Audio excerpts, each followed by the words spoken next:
Gym जाके हम अक्सर ऐसी मशीन्स पे एक्सरसाइज स्टार्ट कर देते हैं जो हमारी बॉडी के किसी भी पार्ट में इंजरी कॉज कर सकती हैं, जैसे लोअर बैक, शोल्डर्स, नीज वगैरह। और कई लोगों को ऑलरेडी इनमें प्रॉब्लम होती है, लाइक किसी की लोअर बैक वीक होती है और कई लोगों के नीज वीक होते हैं, और वो जिम इसीलिए ज्वाइन करते हैं ताकि उनकी ये प्रॉब्लम सॉल्व हो सके। लेकिन जब वो बगैर गाइडेंस के खुद एक्सरसाइज स्टार्ट कर देते हैं तो उनकी ये प्रॉब्लम बजाय ठीक होने के और बिगड़ जाती है।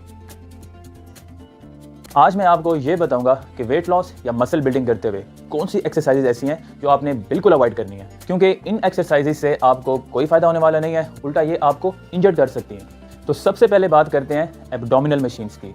जितनी भी एब्डोमिनल मशीन्स हैं ये सब आपकी लोअर बैक के लिए बहुत डेंजरस हैं, क्योंकि ये मशीन्स एक सर्टेन रेंज ऑफ मोशन में लॉक्ड होती हैं। मतलब आपके जो जॉइंट्स और डिस्क्स हैं वो फ्रीली मूव नहीं कर सकते, क्योंकि मशीन ने उनको एक जगह पे रोका होता है। तो जब हमारी बॉडी एक सर्टेन रेंज ऑफ मोशन में लॉक हो जाती है तो एब्स की एक्सरसाइज के लिए बॉडी का जो बैलेंस है वो आउट हो जाता है, जिससे हमारी लोअर बैक पे प्रेशर ज्यादा आता है और हमारे एब्डोमिन के मसल्स प्रॉपर्ली हिट नहीं होते। तो बजाय एब्डोमिनल मशीन्स यूज करने के अगर आपने अपना पेट वाकई कम करना है तो जो बॉडी वेट एक्सरसाइजेज हैं लाइक लेग रेजेस, क्रंचेस, नी रेजेस वगैरह, इनको आपने ऐड करना है, क्योंकि इनसे आपका टमी कम भी होगा और आपको कोई इंजरी भी नहीं होगी। नंबर 2 पे जो यूजलेस एक्सरसाइज है वो है behind the neck shoulder press. Shoulder की इस एक्सरसाइज में जब आप बारबल को हेड के पीछे से ले आके लिफ्ट करते हैं तो इस एक्सरसाइज का कोई फायदा नहीं है, क्योंकि अगर आप बारबल को फ्रंट पे लाते हैं या बैक पे लाते हैं तो इसमें जो टारगेटेड मसल्स हैं वो सेम है। बारबल को बिहाइंड द हेड लाने से आपका शोल्डर एक कंप्रोमाइजिंग पोजीशन में आ जाता है, जिससे आपको रोटेटर कफ की इंजरी हो सकती है। और आपने अक्सर जिम में देखा होगा कि इस एक्सरसाइज को करते हुए लोग अपनी नेक को आगे की तरफ कर लेते हैं ताकि वो बारबल को इजीली पीछे ला सकें।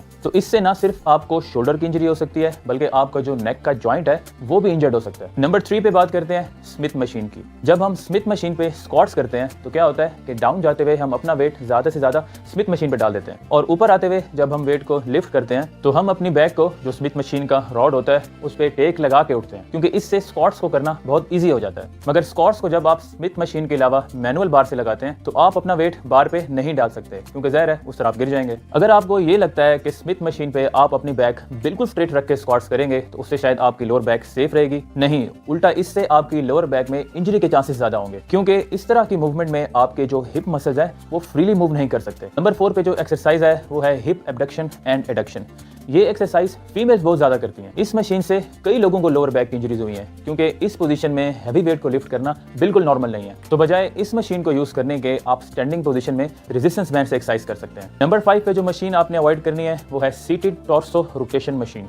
This machine is very dangerous for spine, क्योंकि जब आप अपनी स्पाइन को रोटेट करते हैं तो हिप्स भी साथ में रोटेट होते हैं। तो वंस अगेन मशीन एक सर्टेन रेंज ऑफ मोशन में लॉक होती है और आपके हिप्स प्रॉपर्ली रोटेट नहीं कर सकते, जिसकी वजह से आपकी लोअर बैक पे बहुत एक्सेस प्रेशर आता है। तो बेस्ट ये है कि आप इस मशीन की बजाय साइड प्लैंक्स करें या केबल के थ्रू खुद को मूव करें। नेक्स्ट जो एक्सरसाइज है उसका नाम है अपराइट रोज। इस एक्सरसाइज से कई लोगों को शोल्डर की इंजरी का सामना करना पड़ता है, क्योंकि जब आप बार में वेट ऐड करते हैं तो आपका जो रोटेटर कफ है वो अननेचुरल पोजीशन में मूव करता है। तो इस एक्सरसाइज को ज्यादातर लोग अपने फ्रंट शोल्डर्स, बैक शोल्डर्स और ट्रैप्स के लिए हिट करते हैं। फ्रंट यानी एंटीरियर हेड को हिट करने के लिए आप फ्रंट रेजिस करें, बैक शोल्डर यानी जो आपका पोस्टीरियर हेड है उसके लिए आप फेस पुल कर सकते हैं, और ट्रैप्स को हिट करने के लिए आप श्रग्स कर सकते हैं। नंबर 7 पे जो यूजलेस एक्सरसाइज है वो है lat pull down behind the neck. ये भी एक बैक की एक्सरसाइज है जिसमें आप अपने लैट्स को हिट करते हैं। तो इस एक्सरसाइज का भी वही प्रॉब्लम है जैसे मैंने आपको पहले शोल्डर का बताया कि जब आप वेट को बिहाइंड द नेक लेके आते हैं तो वो ना ही आपकी स्पाइन के लिए ठीक है बल्कि आपका जो रोटेटर कफ है वो भी बुरी तरह से मुतासिर हो सकता है। नंबर 8 पे बात करते हैं लेग प्रेस मशीन की। अब कई लोग मुझसे एग्री नहीं करेंगे, but this machine is mechanically very bad for your body, क्योंकि ये एक्सरसाइज आपके मसल्स और जॉइंट्स को अलाउ नहीं करती कि वो अपने